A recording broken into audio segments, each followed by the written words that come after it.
Good evening. I'm Kelly Wright. Thanks for joining me as we spend this next hour together. I do sincerely hope you're safe and well, taking care of yourself and your family because you matter. My opening observations tonight, your vote matters, and it's been counted.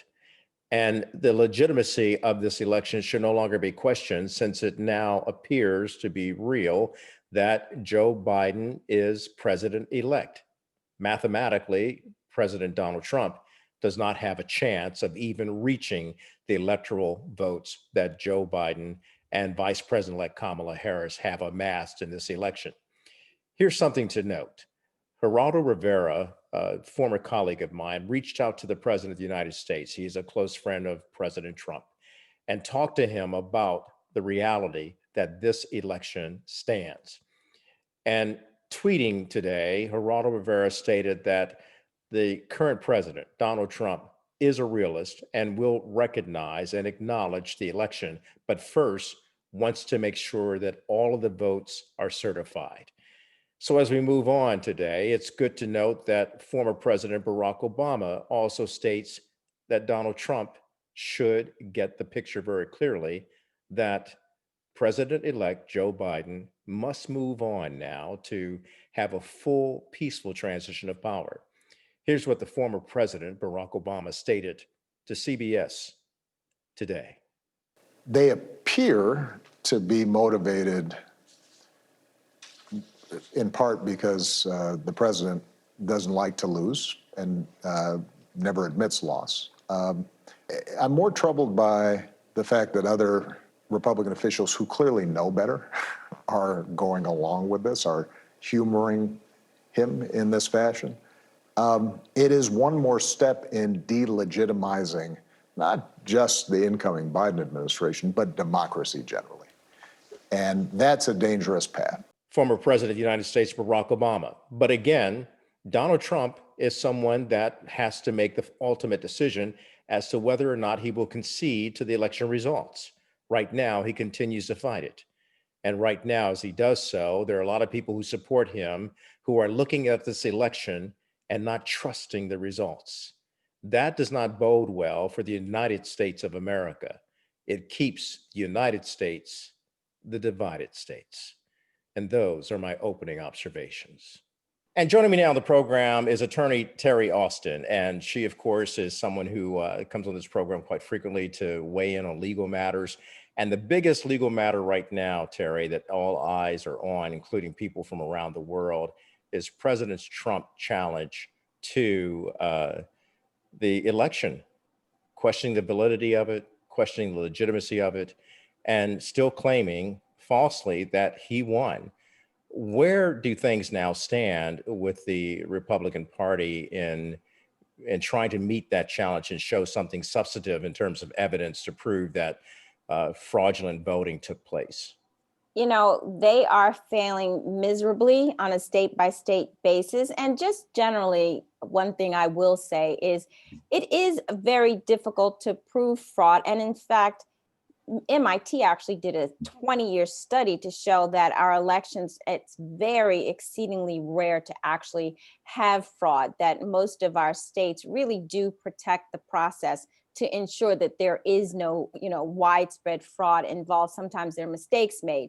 But on a case-by-case basis, we've seen that these challenges have literally been refuted in each and every state where they've brought up the claim. So for instance, in Nevada, one of the things that they're trying to say there is that this automated signature verification machine was not counting the ballots. And in fact, that claim was denied by the courts. In Michigan, they were trying to get access, and the court actually said, you do have access there. In Georgia, they were trying to say there were 53 late ballots. That case in court, there was no proof of any lateness there. The biggest challenge I think that we have right now, as far as individual states are concerned, would be Pennsylvania, because what the court has said there, that actually went to the Supreme Court, there were ballots that were received post-November 3rd. And what the court said is that, Justice Alito said you have to put those aside. And those were set aside. But even with those segregated ballots, that's not going to make any difference at all. The last thing I'll say about the separate state challenges is Arizona is now doing an audit. They're not technically doing a recount because there's no, reason to do a recount at this point because they haven't certified yet. Under Georgia law, you have to certify actually before you can do a recount. So they're doing an audit. And I think the Secretary of State there, he's actually Republican. I think he felt some pressure to do this audit because two of the GOP senators have asked him to resign, but he obviously hasn't done that. But he is doing this audit to determine whether or not there was a valid count and whether or not Biden was actually ahead. And, right now he's ahead about 15,000 votes. So most recounts don't actually show any differences beyond, 300 or 400 votes. So even with the recount there, we don't think that that's going to, in fact, it's not going to change the results. So they have until in Georgia, November 20th to certify there. So I'm hoping that they actually do certify. I'm hoping all the states certify so we can get beyond this phase of the election and ultimately so Trump and the Trump administration and the Republicans can see that we have had a valid election and that we have a new president-elect and a new vice president-elect. What does it mean to you, or what does it say when Republicans are challenging the Secretary of State, who is a Republican in Georgia, and challenging him again and again, and the president even stating that he's wrong? And then you see this recount. The recount has to be done by November 20th, I understand, because of some of the legal ramifications surrounding that. What might that lead to if they're not done with the recount by November 20th? The problem with this particular recount is their initial election was by machine, and now they're doing a hand recount. And so the issue is they may come up with some discrepancies because you're doing the recount in a different way than you did the original election. I think the real issue is not whether or not they come up with a difference in the votes and the ballots, because they're not going to come up with, thousands and thousands of a difference. But I do think that the problem is, since they're doing it by hand, that it might be difficult to complete that by the deadline. Each state has their own deadline, and November 20 is the deadline for Georgia. And I hope he seems, Secretary of State Brad Raffensperger, he does seem to think that they can complete it by the deadline. And I think his reputation is on the line. I think despite the fact that he is a Republican, and I've seen him interviewed, and he said, of course, as a Republican, he obviously feels close to the election. He obviously is disappointed, but he is first the Secretary of State. And he seems to be a very ethical person, and he takes pride in his job, and he wants to make sure that the country knows and understands he's making sure that the process is valid, and he is going to do everything that he can to make sure that all the legal votes, as they have been saying, have been counted. We'll be back with more of my discussion with attorney TERRI Austin right after the break.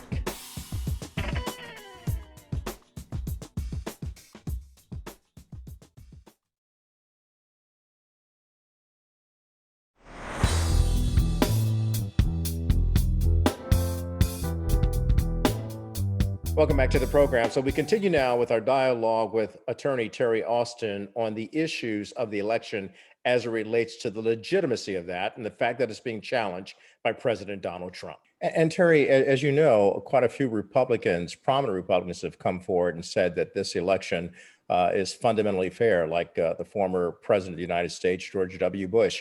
And then the architect to George W. Bush winning twice, winning a re-election, Karl Rove, has come out and stated that this is all legitimate and the Republicans should move on and recognize the fact that Joe Biden is president-elect and Kamala Harris is vice president-elect.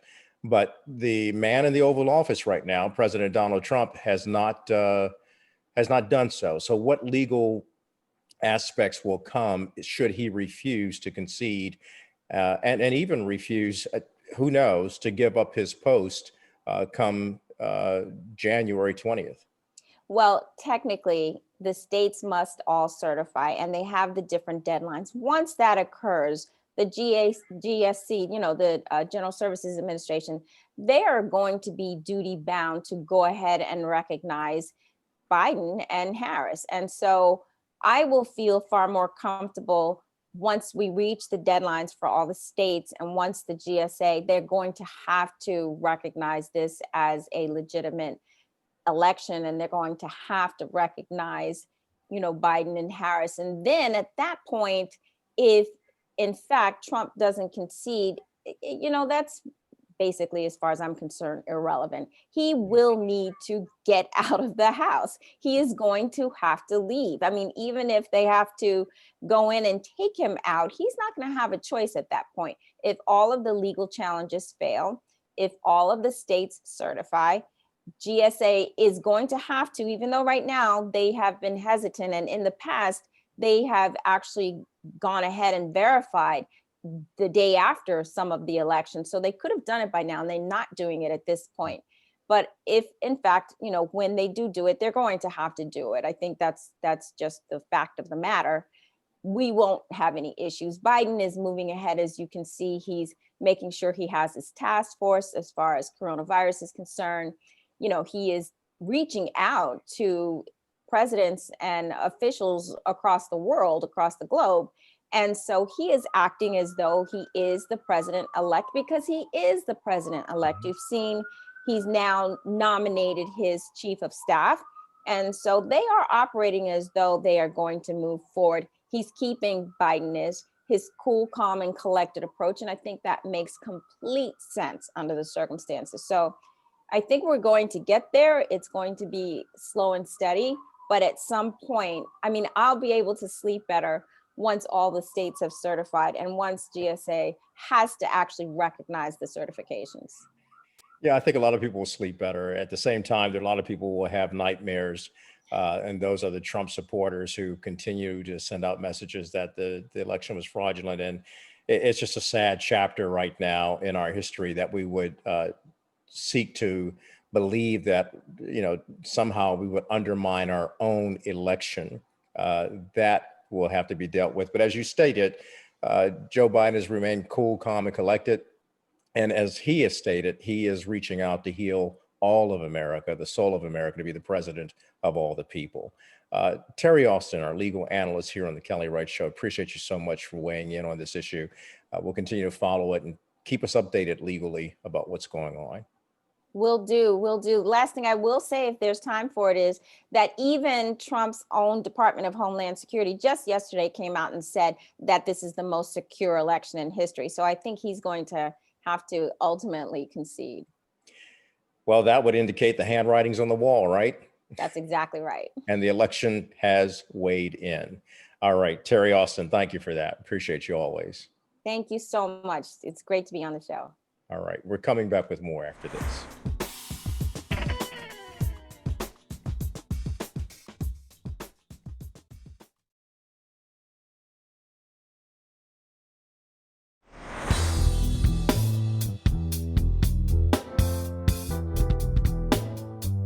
Welcome back to the program. So top of mind right now, besides the election results, is also coronavirus. Coronavirus, as many of you know, is spiraling out of control, and hospitals throughout the country are trying to embrace for impact. The impact of more people coming in to be checked and treated for COVID-19. And it's a dire situation in at least 42 states. Joining me now from Philadelphia is Monique Braxton. She is a former MSNBC anchor and reporter in the Philadelphia area, a journalist personified, and she's talking about all things as it relates to COVID-19 in Philadelphia and the state of Pennsylvania, which is also being hard hit like many other states throughout this country. Monique, good of you to join us today. Philadelphia has a large population of African Americans and other people of color who are essential workers. How bad has the virus been for them? Hi, Kelly. Thanks for having me on again. I can tell you that this morning we learned that a 73-year-old family court judge has tested positive for coronavirus. Throughout this last 6 or 7 months, he refused to wear a mask. So you have attorneys of color as well as attorneys of all races complaining about that. And when they did so, the administrative judge approached him and said, "You must wear a mask." He still refused. So they have placed a plastic barrier around the bench. And as you know, according to epidemiologists, droplets can carry with the air depending on the flow of the venting system.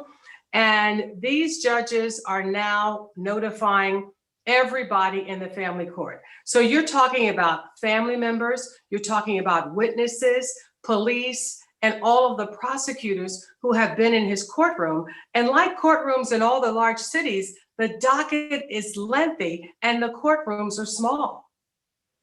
That is disturbing because a lot of these courtrooms are not modern day facilities or buildings Right. unless they've built new ones.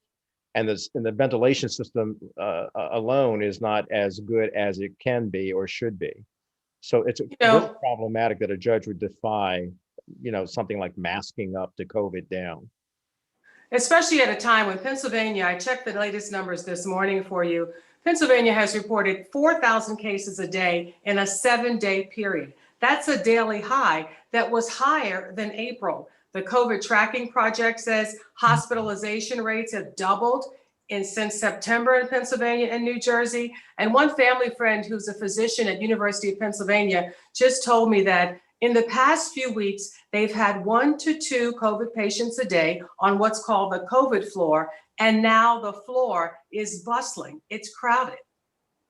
Tell me how difficult that is of a challenge for the hospitals there to treat COVID patients. Are they having to resort to taking other measures like bringing in extra beds or extra spaces, as we've seen in Wisconsin and Texas, which mirrors what happened in New York and New Jersey, where hospitals are just running out of people and space to treat people with COVID-19 symptoms? Some of the hospitals in the suburbs that are at capacity are turning ambulances away. So you're talking about some of their trauma cases. One of them in Delaware County, which people call Delco in this area, is considering opening a field hospital. So the suburban communities, as well as the city of Philadelphia, are being hard hit. I checked some numbers for you also in Philadelphia this morning, 51,500 cases so far, 1,900 people have passed away. Anytime CHOP, Children's Hospital of Philadelphia, urges the schools in the area to shut down, you know it's pretty bad. We're coming back with more after the break.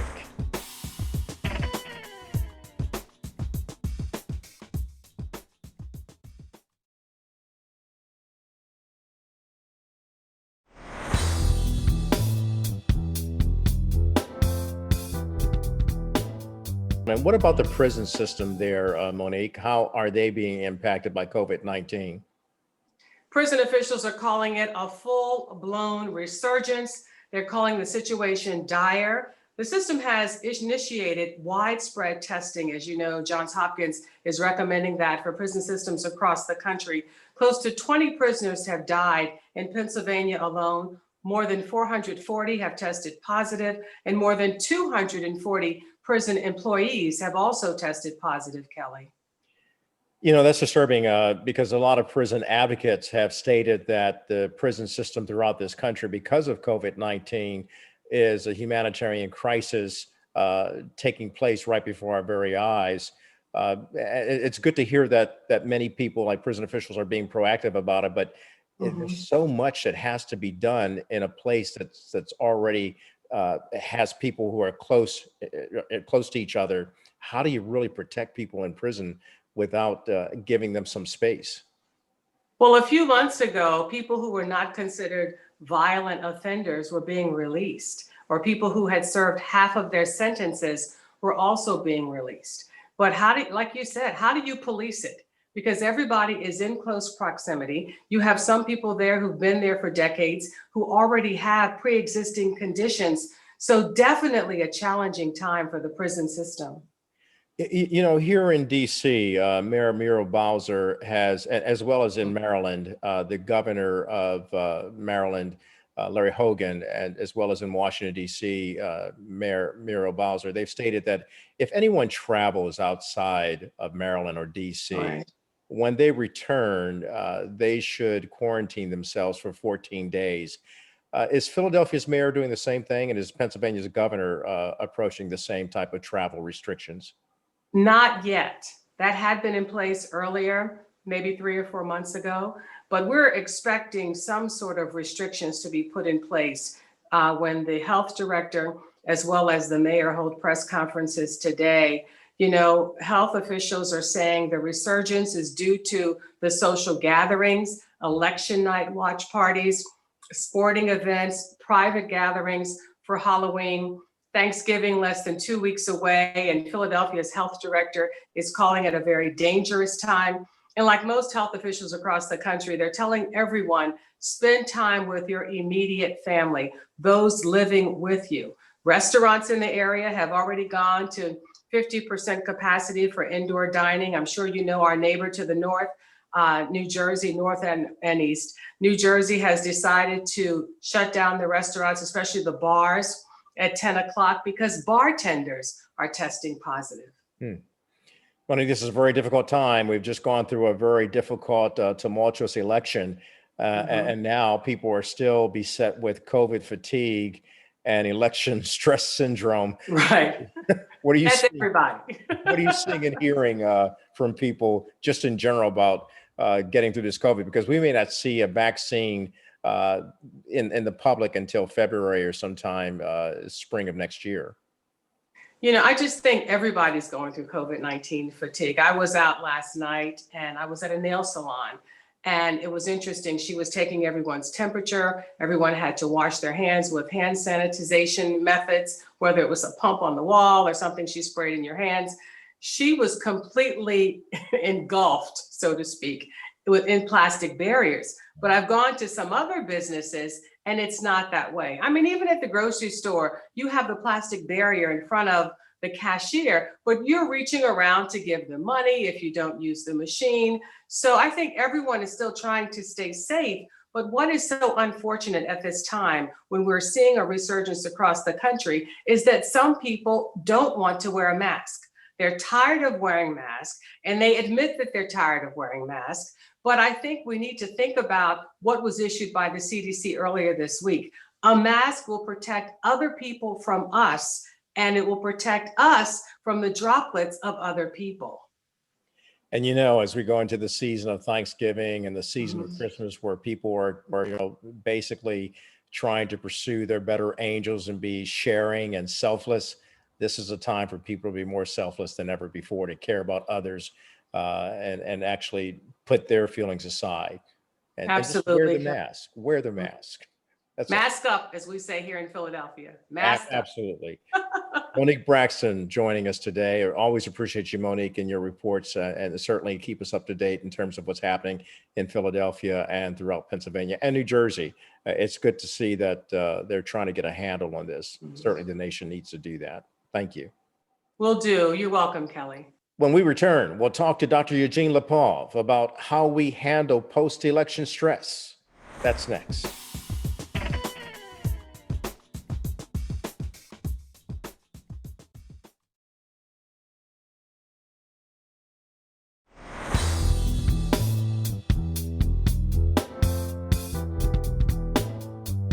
And welcome back to the program. So are you worn out, stressed out post-election? It just seems like the stress never ends. And here to help us out with all of this, to understand how we can maneuver through post-election stress, is Dr. Eugene LIPOV. He is the Chief Medical Officer and Scientist at Stella in Chicago. And sir, it's good of you to join us again today. And look, there are a lot of people stressed out now because, as you know, the President of the United States is challenging the election. He has every legal right to do so. But at the same time, it sends out a lot of stress to a lot of people who are being affected by all of this. Talk to me, please, about what people can do in this post-election stress syndrome that so many people are going through. I think the best thing to do, at least from my perspective, is minimize the amount of coverage that people are taking in. You know, it's easy to slip into this habit to turn on the news and watch it all the time.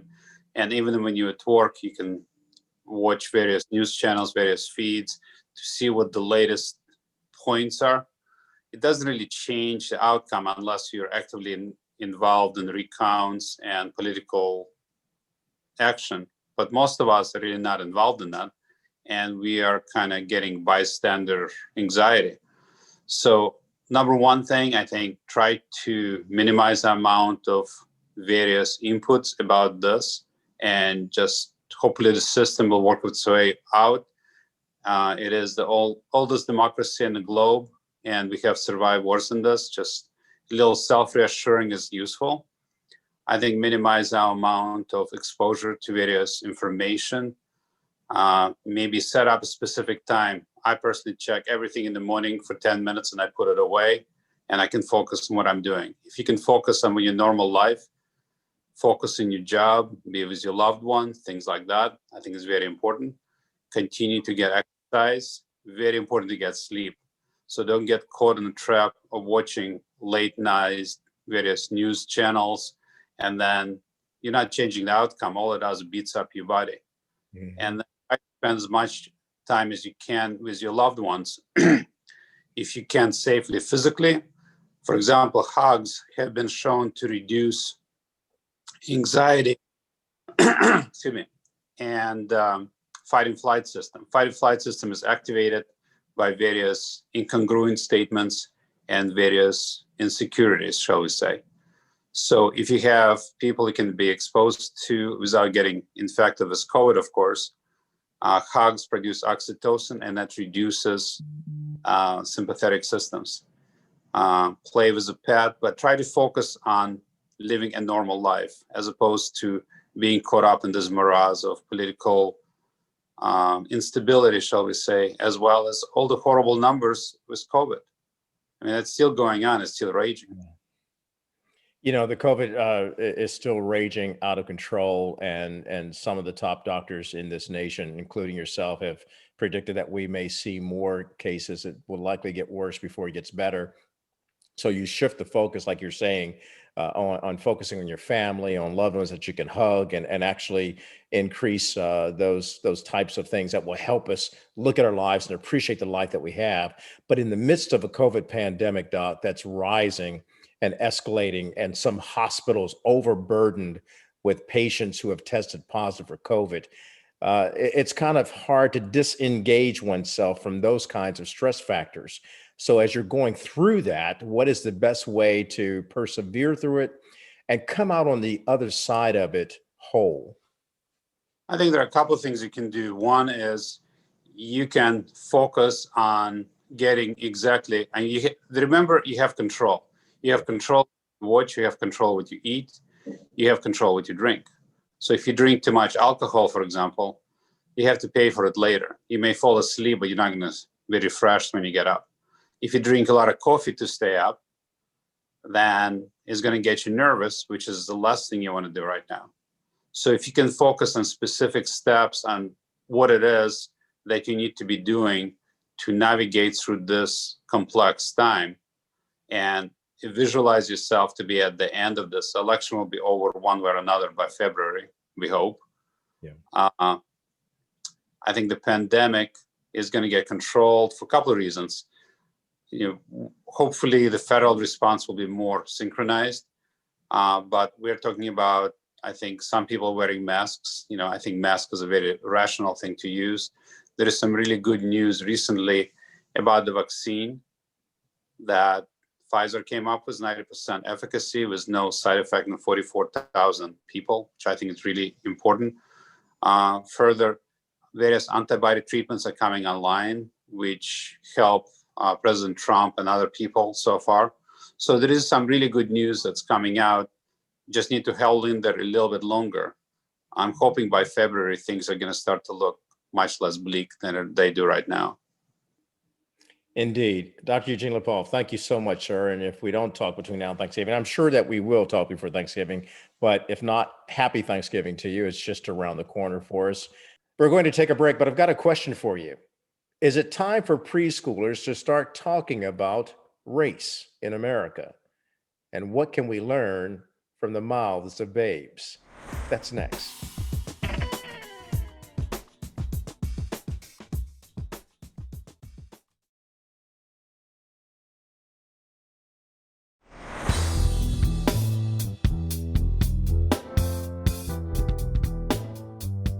And welcome back to the program. I'm so excited and delighted to introduce my next guest because they are doing something very special for children between the ages of 2 and 7. And so joining me now is Caroline Flexer. She is the co-founder of Khan Academy Kids, as well as she's being joined, by the way, by Naomi O'Brien, who's a teacher, an author, a mother, and an educator for social justice. And with her is her 5-year-old son, Noah, who I think is probably going to be the star of our segment here tonight.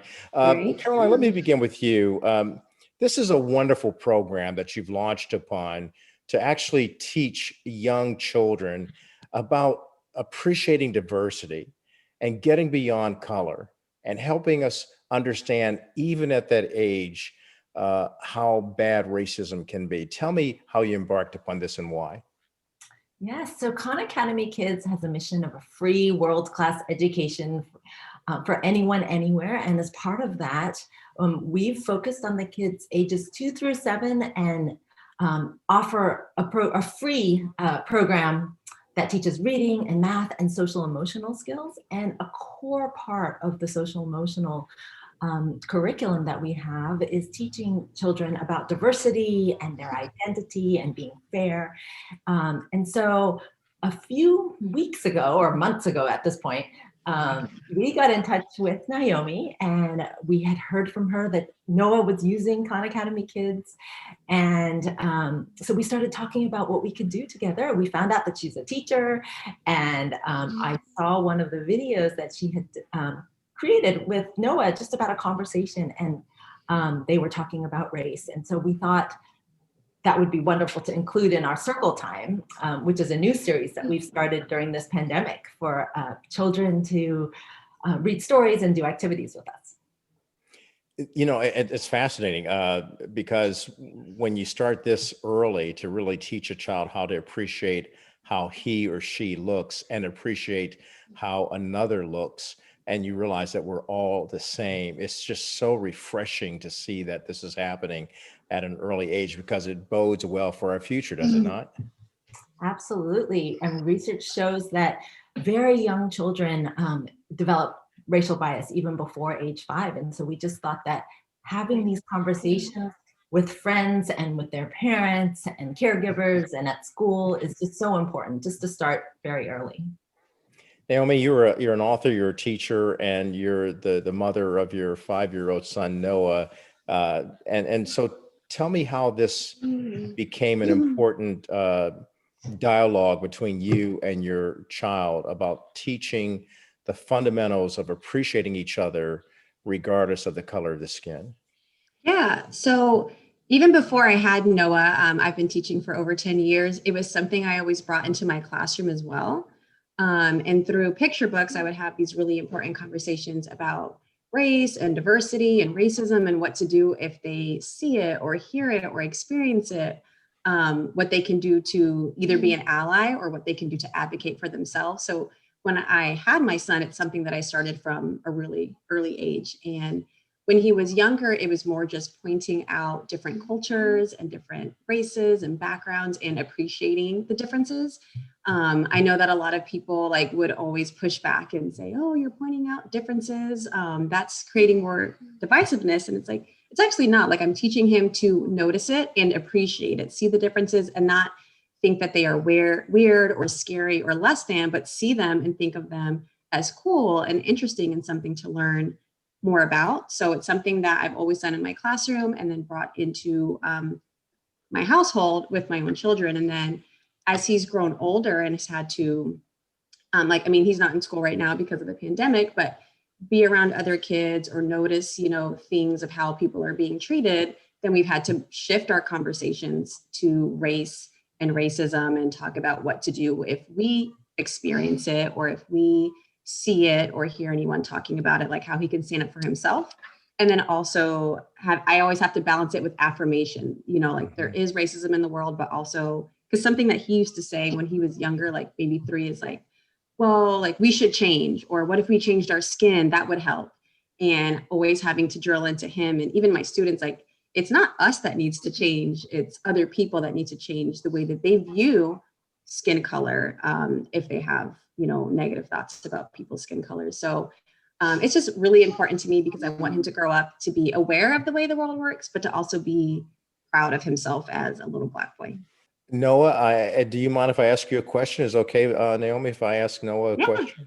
Is that right? Yeah. Noah, when you see yourself in the mirror, who do you see? What do you see in the mirror? I don't know. You don't know? Do you like what you see in the mirror? Yeah, maybe Right. that's the question I should have asked. Do you like who you see in the mirror? Me? Yeah, do you You're like a very what you see in the handsome mirror? young man, by the way. And What do you like about yourself? when you when your mom Say talks loud. to you I'm about, proud. You got it. it's okay. I know I'm virtual right now, but Noah, when mommy talks to you about racism, what is it that you want to teach me about racism? What should I know? Why do we like to talk about racism? Or why do we like to teach people? Because Teach me we don't what make you've fun of learned. Skin color. So they don't what? Make fun of skin color. So they don't make fun of skin color? I like that. Okay. Coming back with more after the break.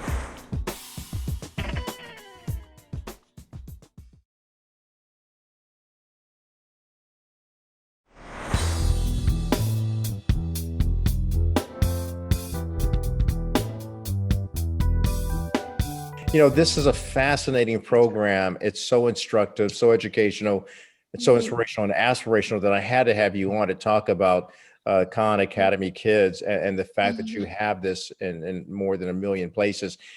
People can get the phone app, right? And then be able to see Noah and Naomi and other children talking about issues that matter.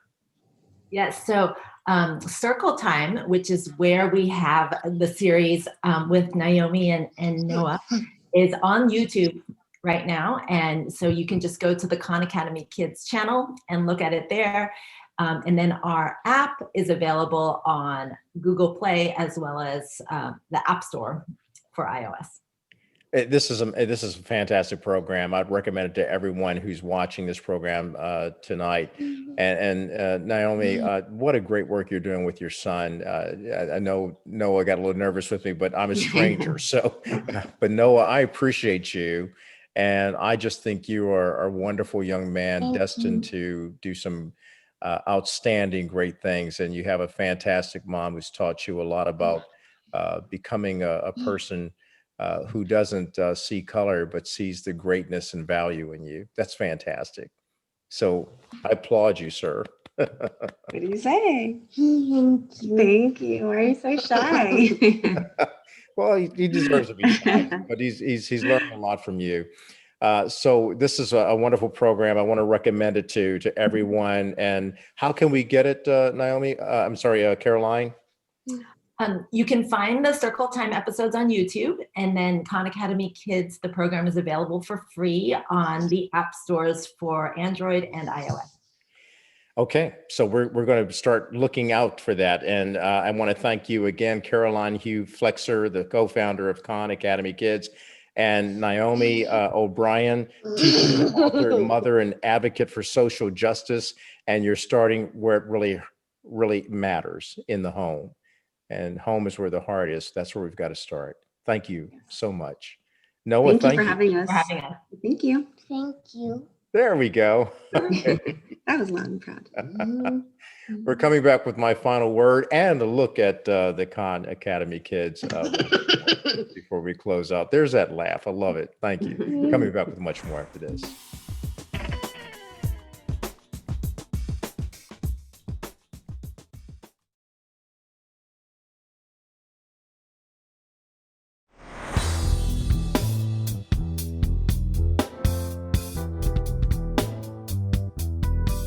And welcome back. I'd like to thank all of the guests who appeared on tonight's program. I especially want to thank each and every one of you for taking time out to watch. I really do appreciate you. Hopefully by watching today's program, we've learned to be righted, ignited, and united to keep spreading love, freedom, and peace. Have a great weekend, everyone. Good night. God bless.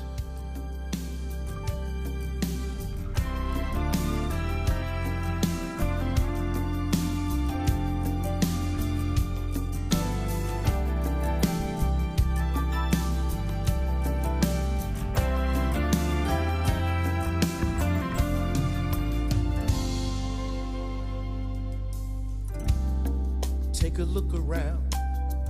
I tell you what I see. I see a world filled with war and poverty. Take a look around. I'll tell you what I see. I see a world filled with pain and misery. Take a look around. I'll tell you what I see. I see a world filled with race and bigotry. Take a look around. I'll tell you what I see. I see a world filled with hate and hostility. So in the streets we cry, 'cause our babies die from all the guns and the violence. And we lift our hands and raise our demands. But the violence is not silence. Oh Lord, we need you. We need you right now, Lord. Oh Lord, we need you. We need you right now, Lord. Oh Lord, we need you. We need you right now, Lord. We need you right now. Oh God, we need you right now.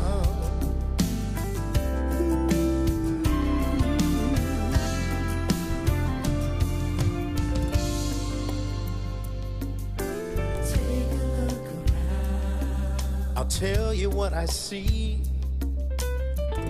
I see God coming back to save humanity. Take a look around. I'll tell you what I see. Christ stepping in to stop our insanity. Yeah, yeah. I've taken a look around and I'll tell you what I see. Our children safe because peace abounds. I've taken a look around and I'll tell you what I see. Mankind standing on common ground.